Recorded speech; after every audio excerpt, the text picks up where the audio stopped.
American Harvard. That was sadly in 1982, the aeroplane in which, in a flying accident, he was to lose his life. It left the whole of the team operating Sally B, including Ted's partner Ellie Sallingboe, understandably devastated.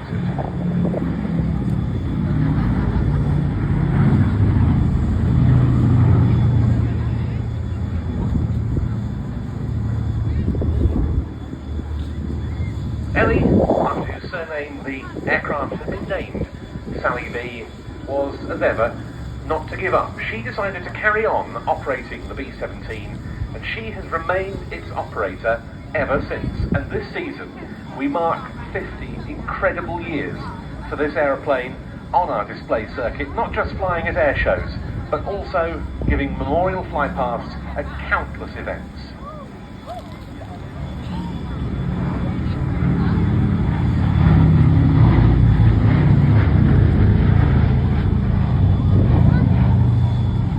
Does so because of Ellie and her team's desire to continue operating this aircraft for as long as possible as a memorial to those who flew these aeroplanes, and indeed to all of those American airmen, thousands upon thousands of them, who died on operations in the European theatre during World War II.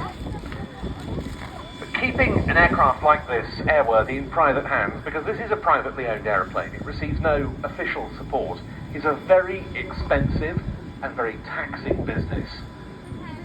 Somehow it's kept on flying, and somehow we enjoy it to this day.